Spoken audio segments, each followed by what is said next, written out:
voilà, vous avez certainement pris du plaisir à voir ces quelques images de la rencontre entre le président de la République et la délégation du Parti des démocrates. Je le disais il y a quelques instants, nous allons parler tout à l'heure avec le consultant politique Agapit Napoléon Mafourican.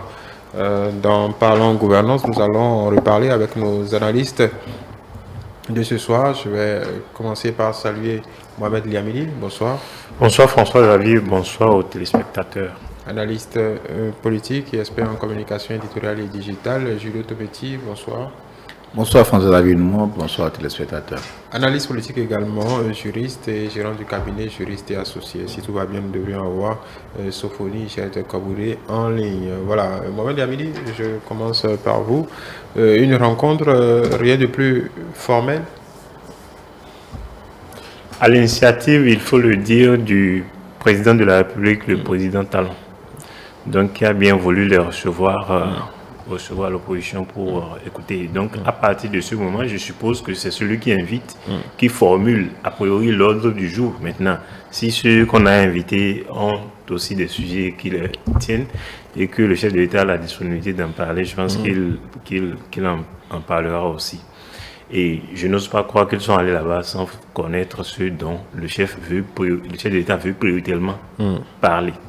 Mais pour le moment, on n'a pas encore eu la substance de cette rencontre, mais on peut toutefois imaginer de quoi il s'agirait, c'est-à-dire que les points que soulevait déjà le Parti des démocrates, à savoir la question des élections et probablement la loi d'amnistie et d'autres sujets, le statut enfin pas le statut de l'opposition, mais la question relative au décret. Oui. De nomination du chef de file qui consacre le chef de file de l'opposition. Et pour les extraits qu'on a réussi à se fier à ça, le président du parti, les démocrates, le président Boniaï, qui a invoqué la question de l'inclusivité des élections. Et moi, je voudrais déjà m'arrêter là pour dire, parce que si je repense ce que j'ai lu déjà sur les réseaux sociaux, si on se fie à l'information, je repense que j'ai lu sur les réseaux sociaux, le président Yahi voudrait qu'on puisse vider la question de l'inclusivité ou non des élections. Et moi, en fait, si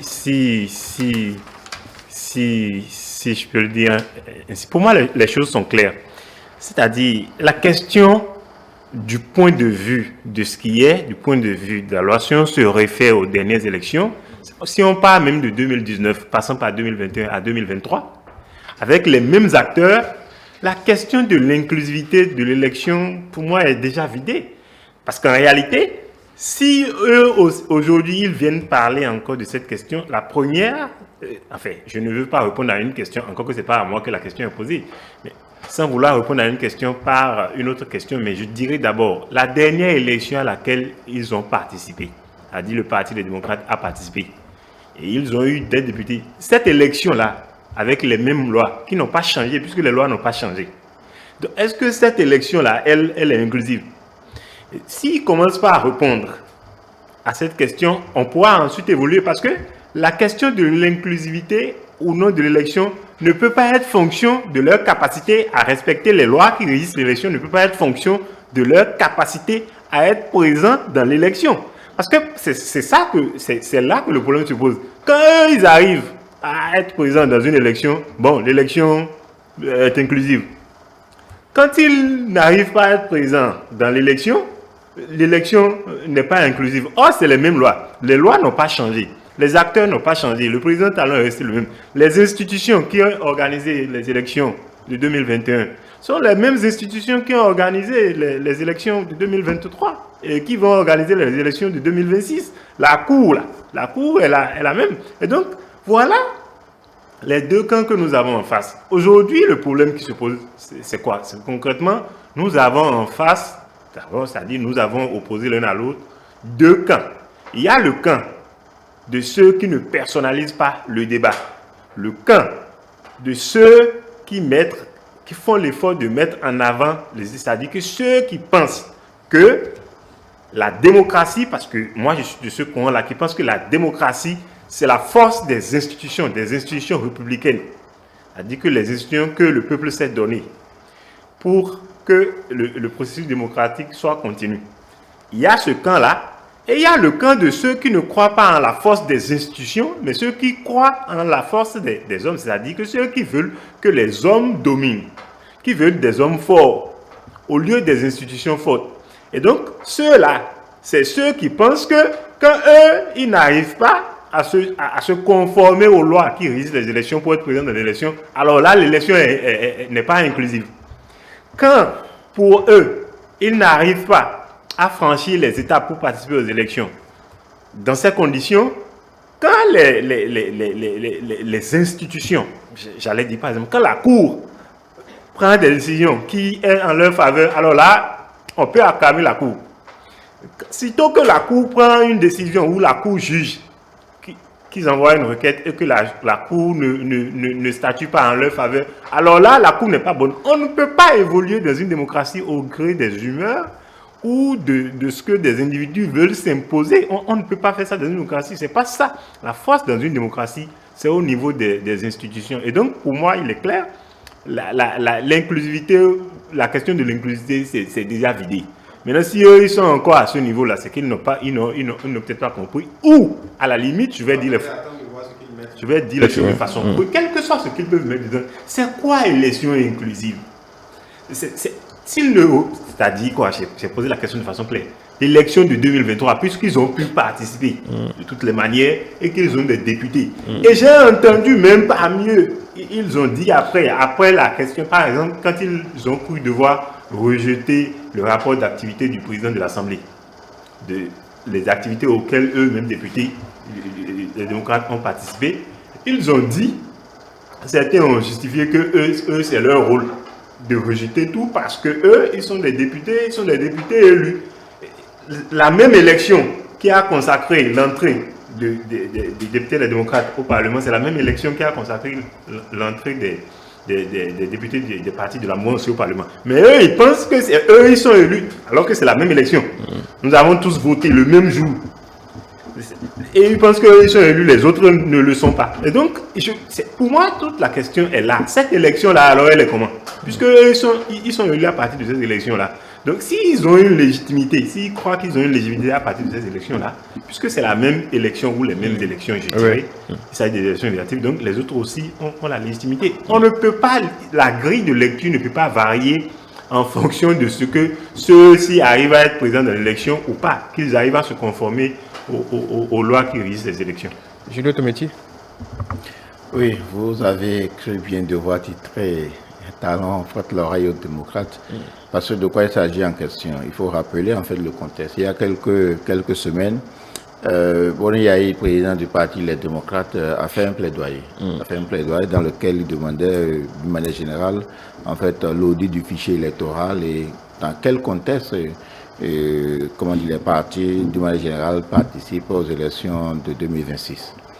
Et je pense, comme je disais tantôt, le chef de l'État a eu une oreille attentive à ces préoccupations parce que, en fait, selon le communiqué de l'invitation, l'invitation portait essentiellement sur deux sujets. C'est la question de la liste électorale et de l'ensemble du processus d'accord électoral pour les élections générales de 2026.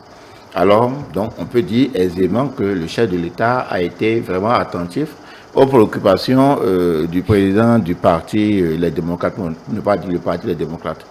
Mais il faut remarquer aussi que les démocrates aussi, les partis des démocrates aussi brûlaient d'envie de discuter d'un certain nombre de sujets avec le chef de l'État, d'où en fait eux-mêmes avaient préparé des préoccupations, à savoir l'initiative de la loi d'amnistie, la question des,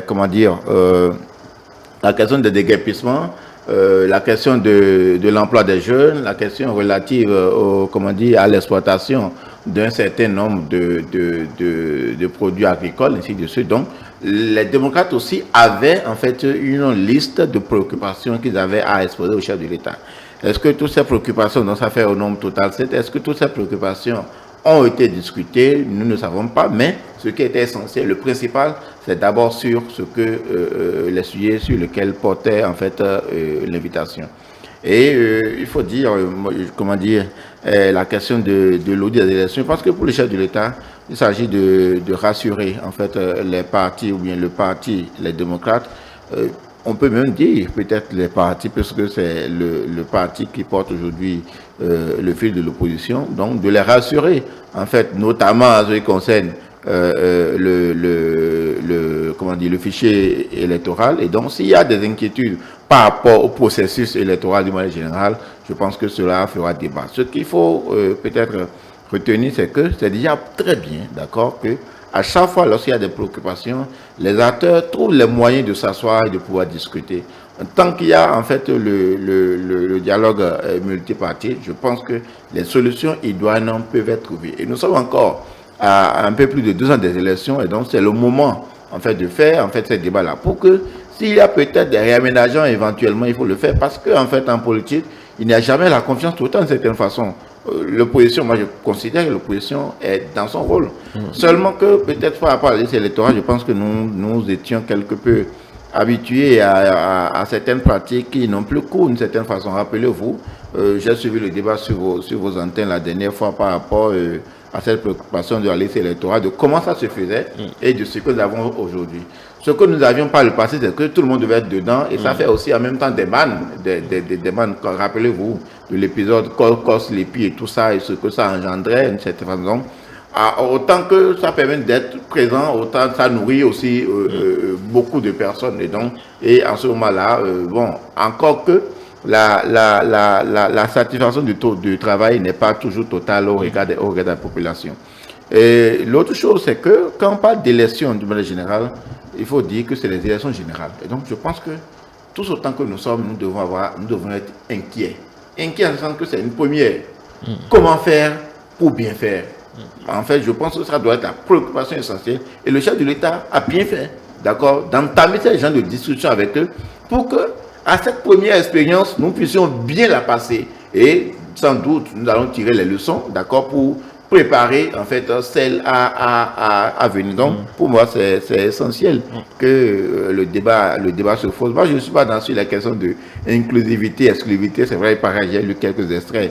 Boni Yahi a évoqué la question d'inclusivité. Donc je pense que tel que ça se fait au Bénin, nous allons finir par donner, il faut que nous finissions par donner un contenu à la question d'élection exclusive ou inclusive. Parce que tant qu'on ne va pas donner un contenu, on va toujours continuer à ressasser les mêmes terminologies. Peut-être que ça sonne différemment auprès des uns des autres. Donc, j'invite, comme l'avons toujours dit sur ce plateau, véritablement, en fait, les techniciens en la matière de pouvoir travailler à ce qu'on soit situé sur ce qu'on peut entendre par inclusivité et exclusivité. Parce que selon moi, le premier élément d'inclusivité, c'est d'abord que tous les citoyens en âge de voter puissent être autorisés à voter. Donc ça part d'abord en fait du fichier électoral.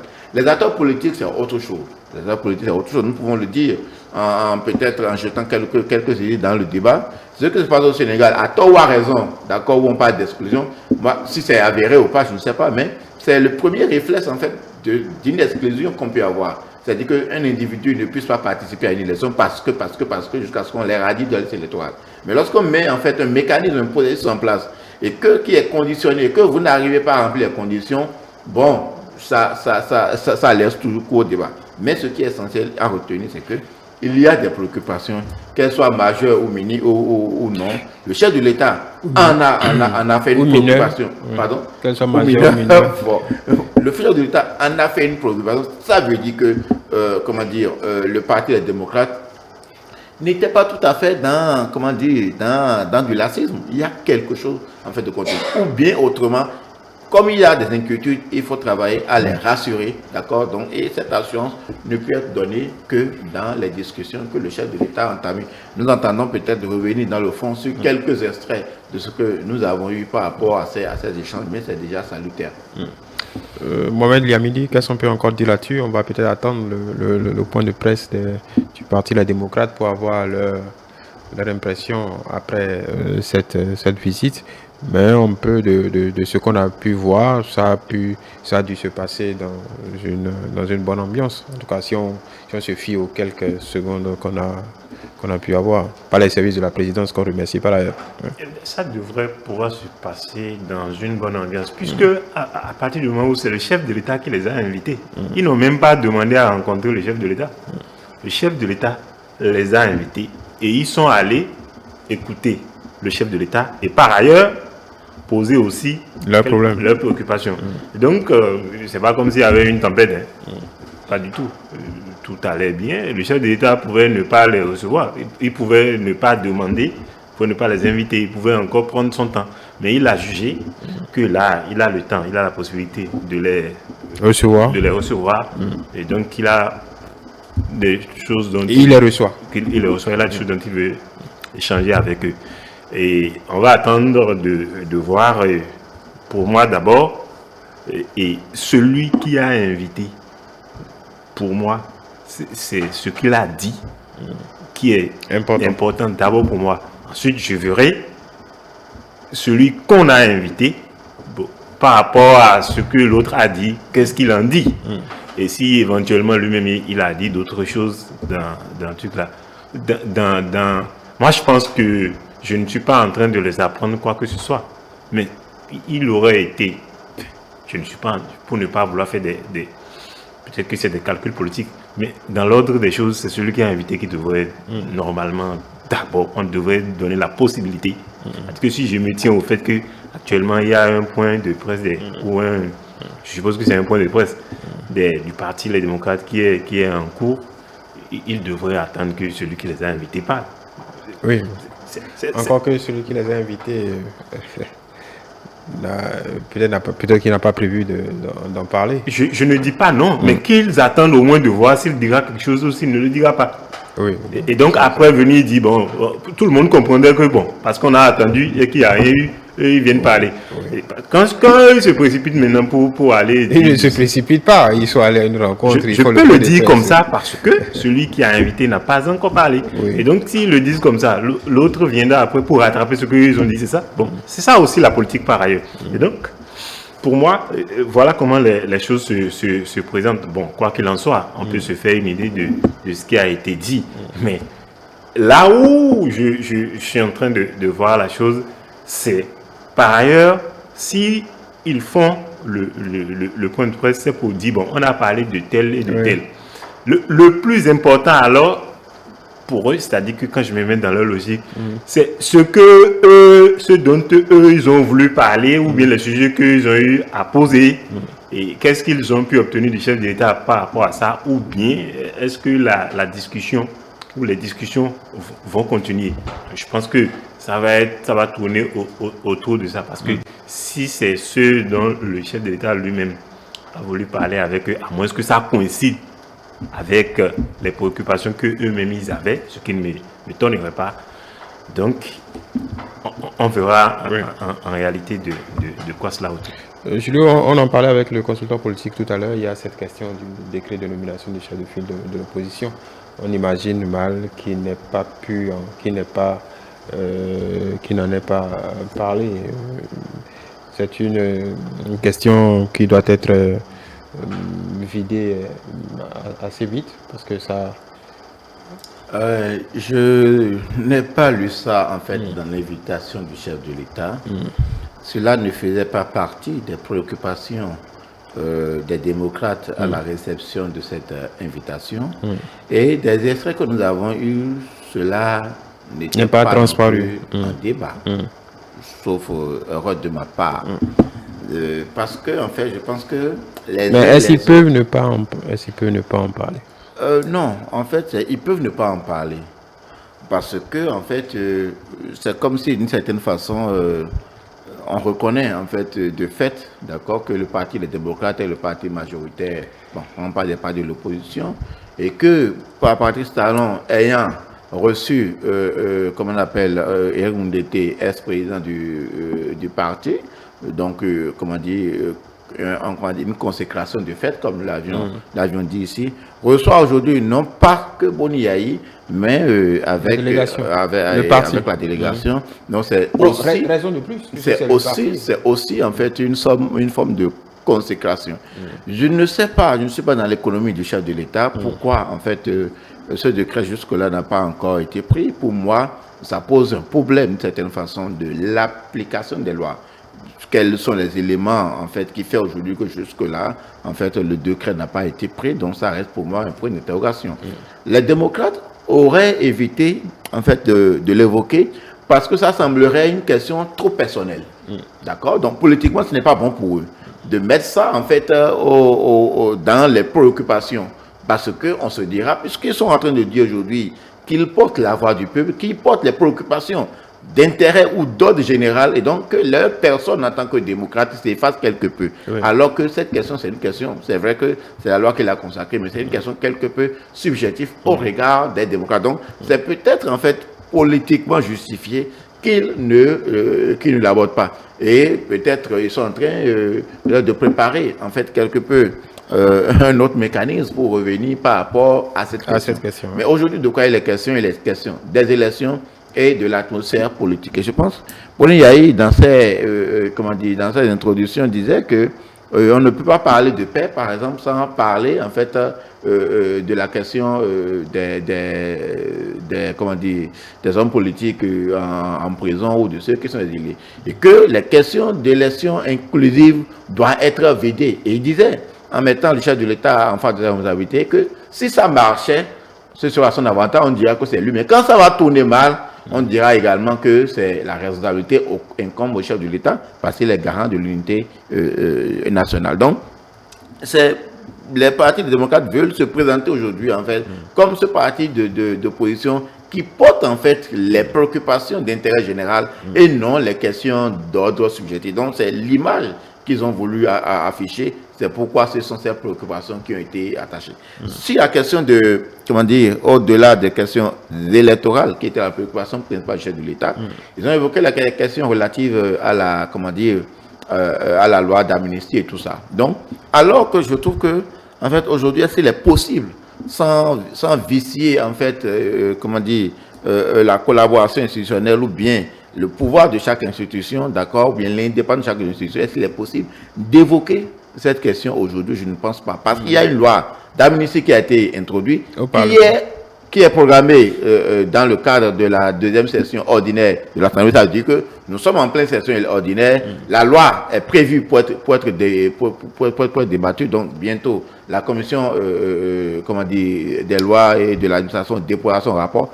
À partir de ce moment-là, est-ce que le chef de l'État est fondé pour discuter de ces questions, si ce n'est pas avec l'ensemble des partis politiques représentés à l'Assemblée nationale? Je ne pense pas. Je ne pense pas que le chef de l'État peut sereinement évoquer, je sais, Patrice Talon, président de la République, très méthodique, d'accord, pour ne pas, d'une certaine façon, mettre les pieds là où il ne faudrait pas. Et donc, les questions d'ordre fondamental qui auront été discutées, comme je disais tantôt, c'est les questions relatives à l'organisation des élections générales de 2026 et comme point d'ancrage, le fichier électoral dont le Parti des démocrates a demandé, en fait, l'audit. C'est vrai.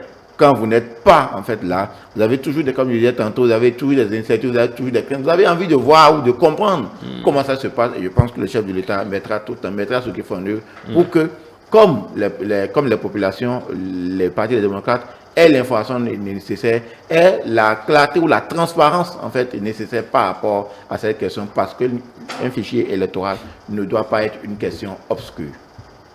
Pour finir sur cette question, la vérité, je dois rappeler aussi que, en tout cas, sur la foi de ce qu'on a pu voir, que du côté du gouvernement, le président de la République n'était pas seul. Il y avait le ministre de la Justice et de la Législation, celui qui s'occupe de l'administration territoriale, le ministre de l'Intérieur et de la sécurité publique, et le porte-parole du gouvernement, secrétaire général adjoint du gouvernement. Voilà.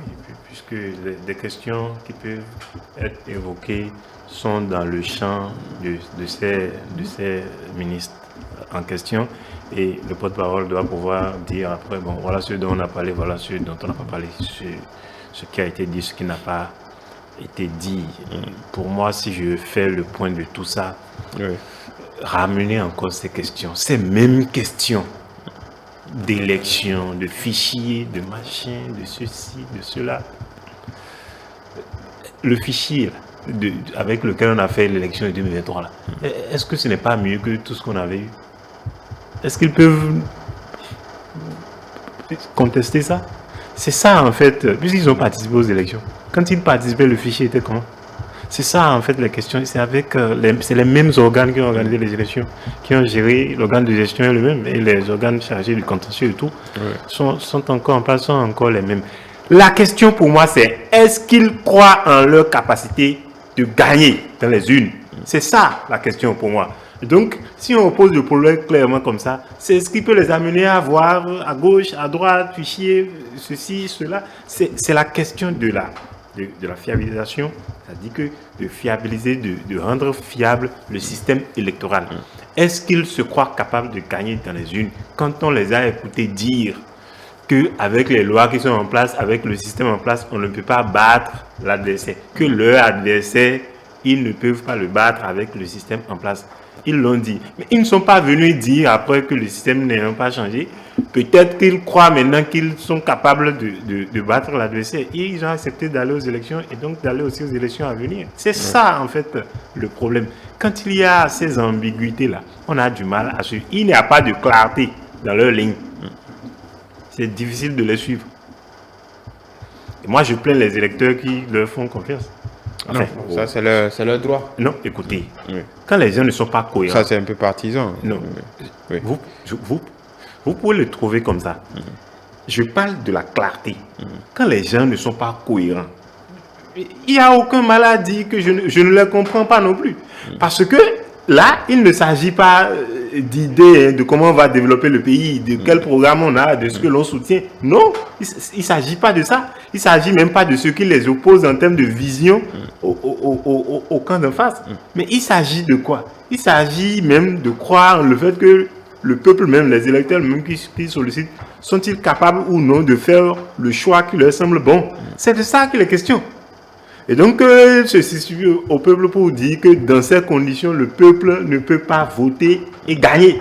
C'est ça, en fait, la question. Donc, tout le problème pour moi se pose là. Est-ce qu'ils croient qu'en allant dans les urnes, ils peuvent gagner?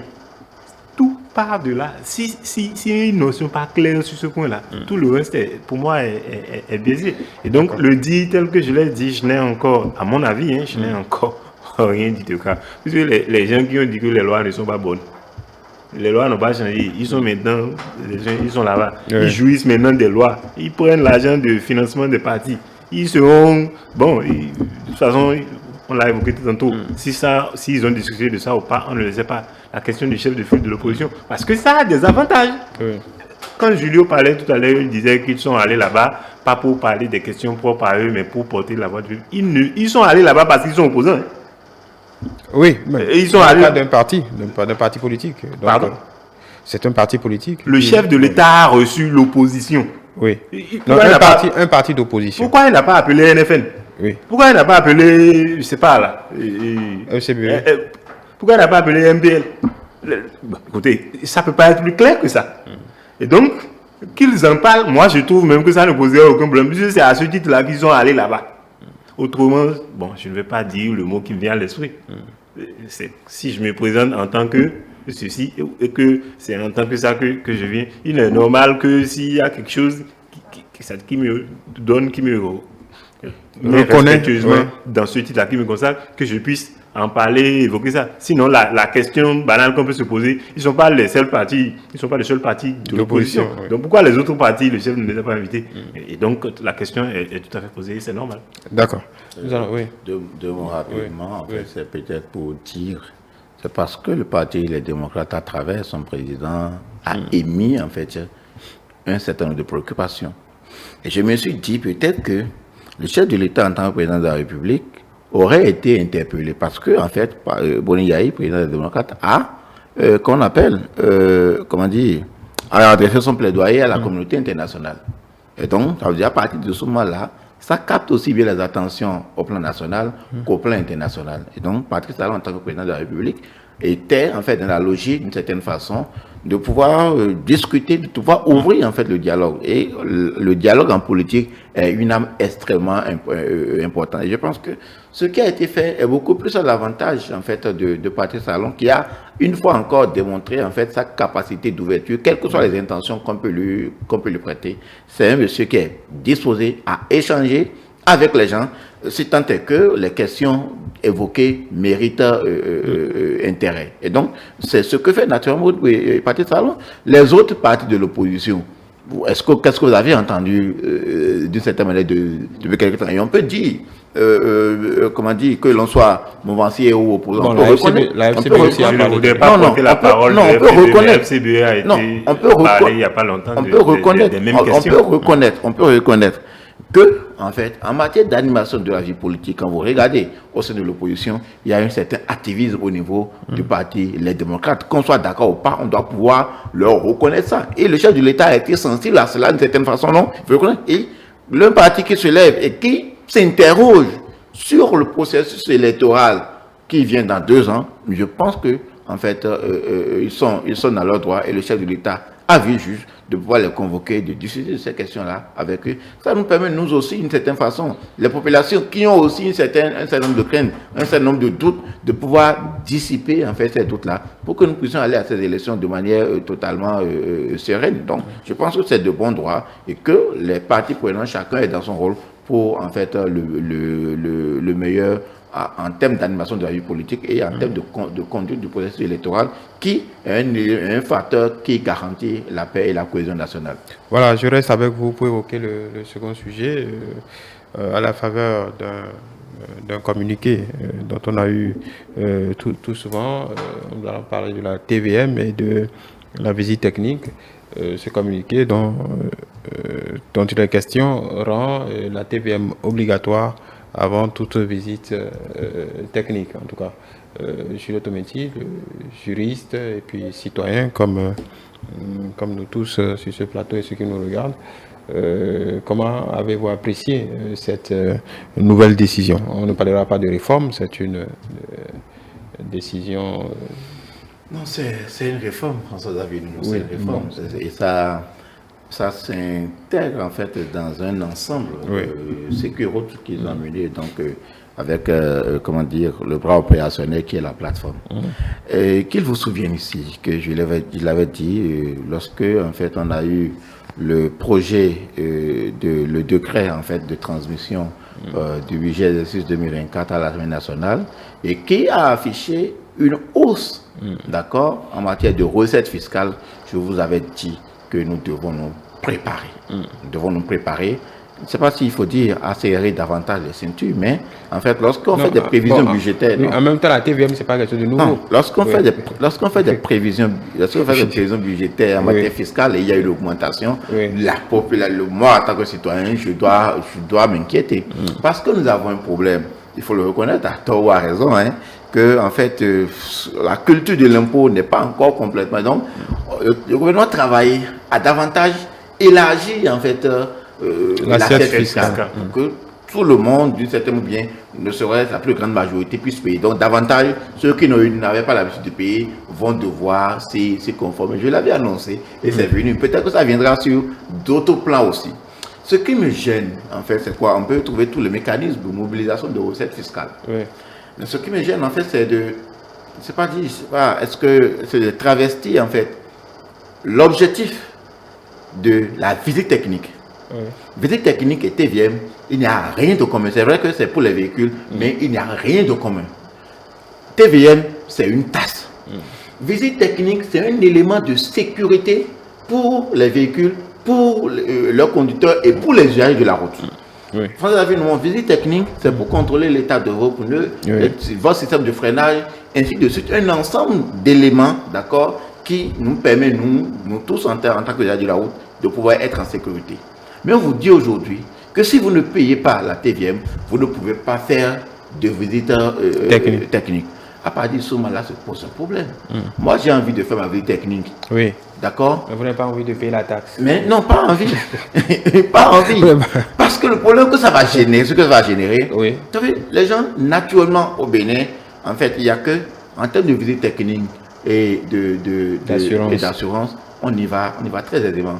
Parce que, en fait, c'est pénalement réprimé. Vous savez, c'est encore ça, lorsque vous ne payez pas, vous ne faites pas votre assurance, il y a, en fait, vous êtes en infraction, de même chose que la visite technique. Alors que le non-paiement d'une taxe n'est pas une infraction. Le non-paiement d'une taxe. Ah, c'est pas une Non, infraction. c'est pas une infraction. On ne peut pas vous amener devant le procureur parce qu'on n'a pas payé. Oui, c'est pas une infraction pénale. Oui, donc une infraction, c'est pénal. Oui. D'accord. Donc, Ah, on d'accord. ne peut pas vous amener devant le procureur. On ne peut pas intenter une action au pénal contre vous parce que vous n'avez pas payé vos impôts. Mais on peut le faire si vous n'avez pas fait votre visite technique, si vous n'avez pas payé votre action. Donc, à partir de ce moment-là, mettre les deux éléments ensemble, pour moi, c'est-à-dire il faut trouver un meilleur mécanisme de mobilisation de recettes fiscales que ce mécanisme-là qui a été trouvé, parce que ça, Oui. davantage, va, moins déterminer les gens à aller faire la visite technique. Qui Donc, est une garantie. Non, je ne dis pas d'aller. Ce que vous dites, c'est que les Non, gens non. vont préférer aller en prison. Non, pas aller en prison. Oui, Ça mais si on n'a pas de ne visite serait technique. plus aussi automatique. Ça va, c'est quoi? Si moi j'avais l'habitude peut-être de payer, de faire ma visite technique peut-être en janvier, parce que ça suit en janvier, Oui. et peut-être parce que je n'ai pas encore fini de mobiliser les sous et De mobiliser les ressources. de mobiliser les ressources. C'est vrai que d'une manière ou d'une autre, je vais outrepasser en fait les délais. Et en outrepassant les délais, Vous c'est aurez le, pénalisé. non, je suis pénalisé, d'accord. Oui. Mais je représente, ou mon véhicule représente, en fait, à partir de ce moment-là, Vous n'avez pas le droit de rouler. un danger Vous n'avez pour pas- les autres usagers de la Vous ne route. pouvez pas dire ça, Je vous êtes pense- juriste. Je pense, oui, je suis Vous n'avez juriste. pas Et le droit de je rouler. viens de vous dire, Oui. je viens de vous dire que le civisme recommande, Oui. d'accord, De ne pas qu'il rouler faut- un véhicule sans visite le technique. civisme recommande de payer ses impôts. C'est ce qu'on appelle la citoyenneté responsable, nous l'avions dit ici. Mais à côté de ça, on ne peut pas lier les questions fiscales, obligations fiscales, à une obligation de sécurité qui est tout là. Je pense en fait que les uns et les autres arrivent davantage pour qu'on trouve un autre mécanisme. Sinon, là, je me dis, hein, peut-être la CNSS va sortir les statistiques pour les premiers trimestres pour voir, en fait, les chiffres. Vous aurez toujours, en fait, ce serait forcément en régression par rapport à ce que nous avons. C'est vrai qu'il faut me les ressources pour travailler, mais trouvons, je continue de penser, d'accord, qu'il faut trouver d'autres mécanismes non liés, en fait, la TVM, Voilà, en fait, peut-être à la visite technique. peut-être parce que les gens ne se complaisent pas à payer la taxe à bonne date et de façon régulière que ce mécanisme a été trouvé. Évidemment que il y a un problème qui a été certainement identifié, diagnostiqué. Seulement que Oui. dans la recherche de solutions, Oui. on a semblé compliquer quelque chose qui n'était pas déjà aussi très facile. Bon, en quoi est-ce compliqué? Je vais vous expliquer. Oui. La visite technique, Oui. j'en connais, hein, Oui. et vous en connaissez aussi. Oui. Tout le monde sait que c'est pénal. Oui.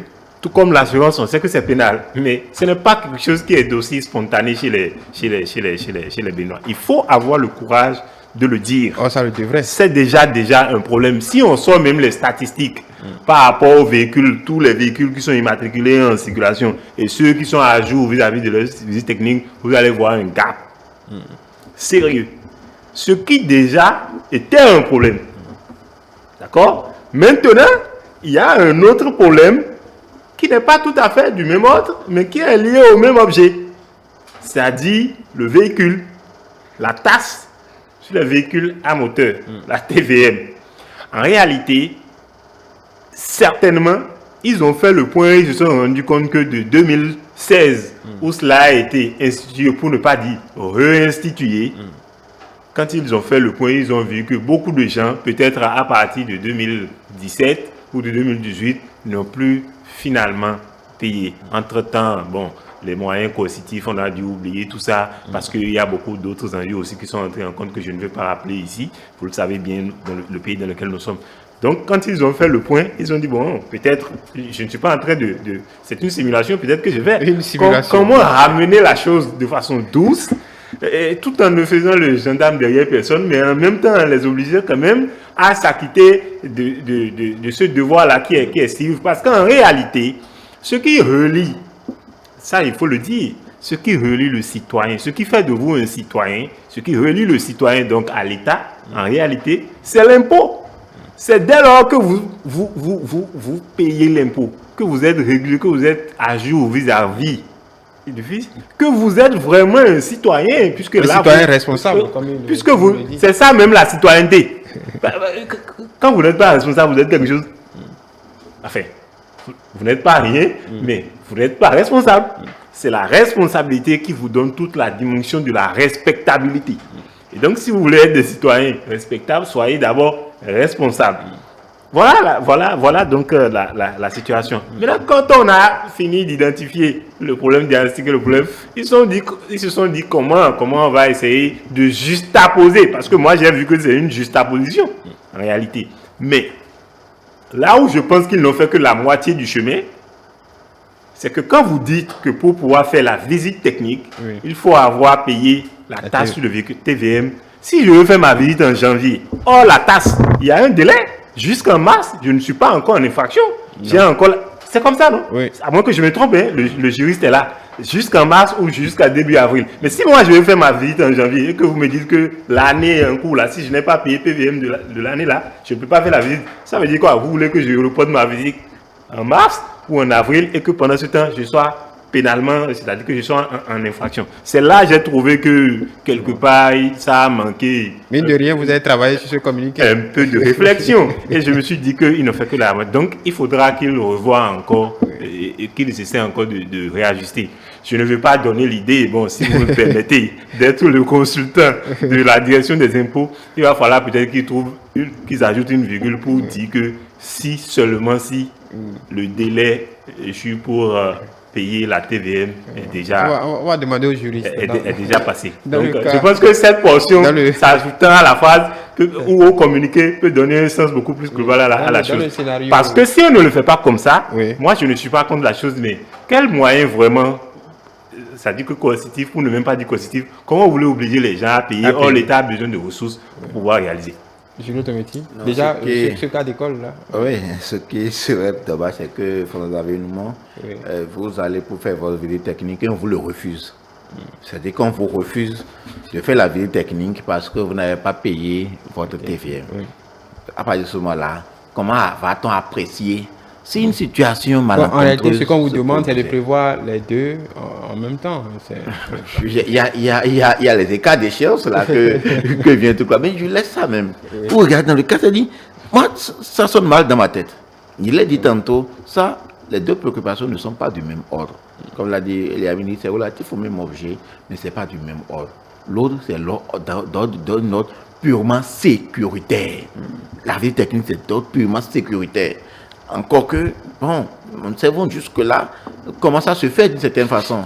Vous voyez en fait un certain nombre de véhicules, tout là, vous vous demandez si c'est vraiment ça, quoi, en fait. Mais ils sont à jour. Donc, c'est devenu, excusez-moi, c'est devenu, peut-être qu'on a travaillé à confirmer ça davantage. C'est devenu, en fait, c'est d'encaisser seulement la recette plus que la préoccupation de l'État, en fait, du véhicule, de la sécurité routière. De la sécurité routière. Donc, l'objectif est beaucoup plus perçu dans le sens de la perception, en fait, de ces recettes-là, en fait, c'est vrai que l'avènement du gouvernement Talon a fait que la chose s'est un peu amoindrie, parce que vous pouvez, je ne sais pas si ça continue, d'accord, vous pouvez rester chez vous et vous faire visite technique toutes les fois, en fait, viser en fait votre livret de bord chaque fois, sans que le véhicule ne traverse jamais les seuils en fait des différentes stations de la CNSS. Nous savions que ça existait.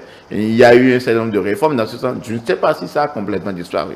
Et donc, en fait, c'est quoi? Ce que ça renvoie aux citoyens, c'est la perception en fait de la recette. En fait, de sorte que ça dénature complètement en fait l'objectif même en fait de la visite technique. L'instrument est aujourd'hui beaucoup plus pécuniaire, beaucoup plus fiscal.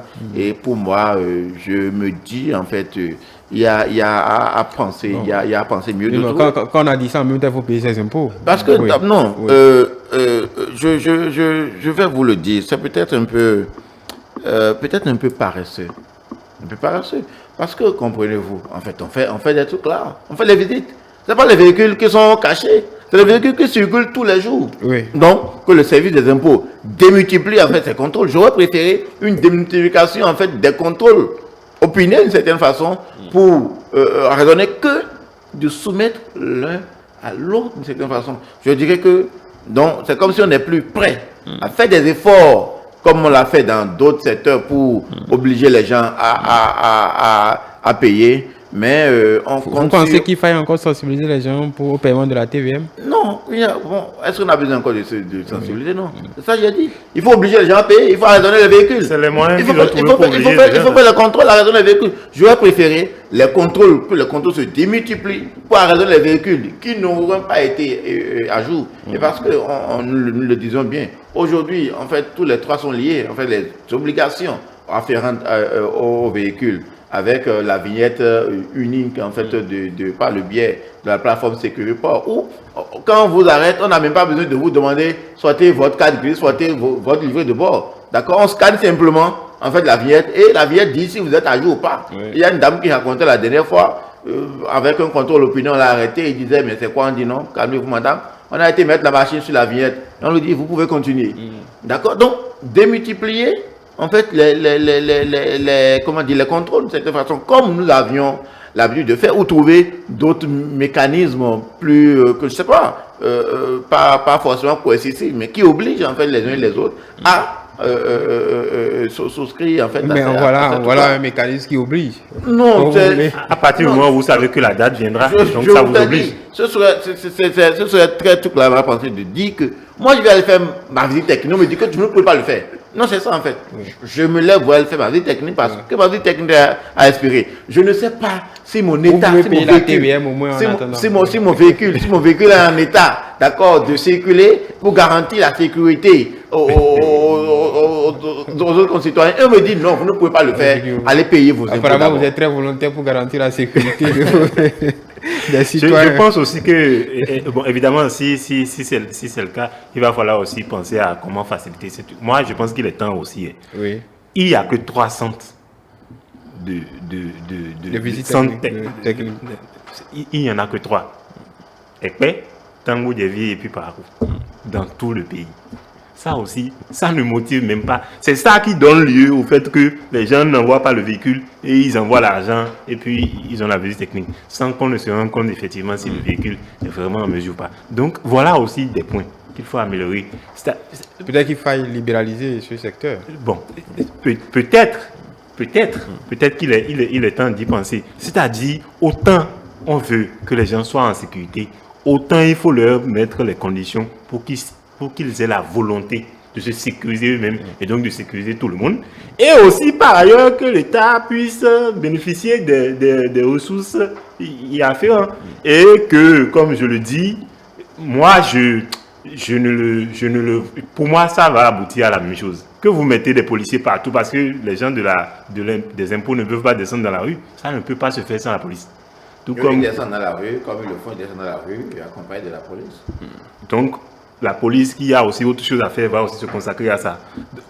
Voyez. Donc, par ailleurs, vous découvrez encore qu'une solution que vous implémentez peut donner encore lieu à un autre problème ou créer des défauts ailleurs.